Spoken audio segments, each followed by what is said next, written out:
एक बार सुमेरु पर्वत पर बैठे हुए ब्रह्मा जी के पास जाकर देवताओं ने उनसे अविनाशी तत्व बताने का अनुरोध किया। शिवजी की माया से मोहित ब्रह्मा जी उस तत्व को न जानते हुए भी इस प्रकार कहने लगे, मैं ही इस संसार को उत्पन्न करने वाला स्वयंभू अजन्मा एकमात्र ईश्वर अनादि भक्ति ब्रह्म घोर निरंजन आत्मा हूँ।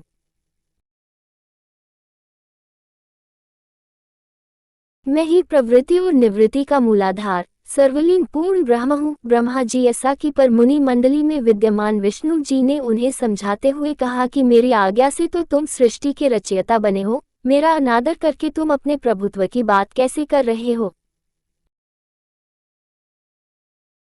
इस प्रकार ब्रह्मा और विष्णु अपना अपना प्रभुत्व स्थापित करने लगे और अपने पक्ष के समर्थन में शास्त्र वाक्य उद्धृत करने लगे। अंततः वेदों से पूछने का निर्णय हुआ तो स्वरूप धारण करके आए चारों वेदों ने क्रमशः अपना मत 6 इस प्रकार प्रकट किया।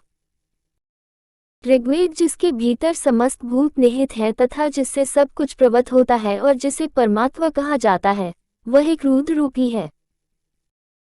यजुर्वेद जिसके द्वारा हम वेद भी प्रमाणित होते हैं तथा जो ईश्वर के संपूर्ण यज्ञों तथा योगों से भजन किया जाता है, सबका दृष्टा वह एक शिव ही है। सामवेद जो समस्त संसारी जनों को भरमाता है, जिसे योगी जन ढूंढते हैं और जिसकी भांति से सारा संसार प्रकाशित होता है, वे एक त्र्यंबक शिवजी ही हैं। अथर्ववेद जिसकी भक्ति से साक्षात्कार होता है और जो सब या सुख दैख अतीत अनादि ब्रह्म है, वे केवल एक शंकर जी ही हैं।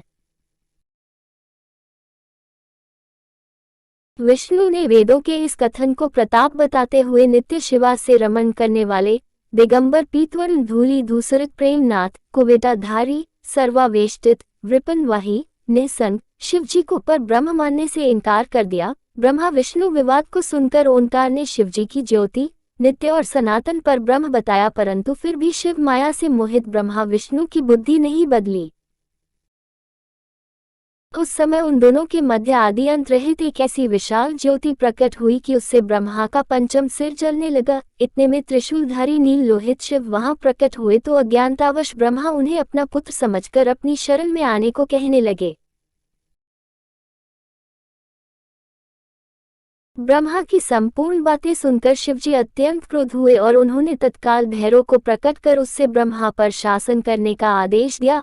आज्ञा का पालन करते हुए भैरव ने अपनी बाईं उंगली के नखाग्र से ब्रह्मा जी का पंचम सिर काट डाला। भयभीत ब्रह्मा शतरुद्री का पाठ करते हुए शिवजी के शरण हुए। ब्रह्मा और विष्णु दोनों को सत्य की प्रतीति हो गई और वे दोनों शिवजी की महिमा का गान करने लगे। ये देखकर शिवजी शांत हुए और उन दोनों को अभयदान दिया।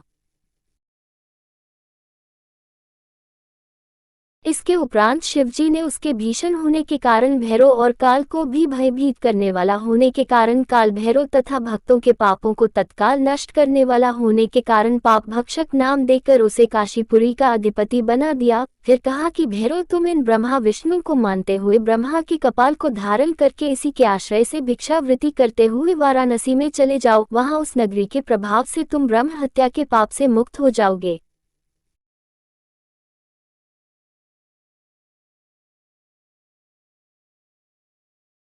शिवजी की आज्ञा से भैरव जी हाथ में कपाल लेकर जो ही काशी की ओर चले, ब्रह्म हत्या उनके पीछे पीछे हो चली। विष्णु जी ने उनकी स्तुति करते हुए उनसे अपने को उनकी माया से मोहित न होने का वरदान मांगा। विष्णु जी ने ब्रह्म हत्या के भैरव जी के पीछा करने की माया पूछना चाहिए तो ब्रह्म हत्या ने बताया कि वह तो अपने आप को पवित्र और मुक्त होने के लिए भैरव का अनुसरण कर रही है। भैरव जी जो ही काशी पहुंचे त्यों ही उनके हाथ से चिमटा और कपाल छूटकर पृथ्वी पर गिर गया और तब से उस स्थान का नाम कपाल मोचन तीर्थ पड़ गया। इस तीर्थ में जाकर सविधि पिंडदान और देव पितृ तर्पण करने से मनुष्य ब्रह्म हत्या के पाप से निवृत्त हो जाता है।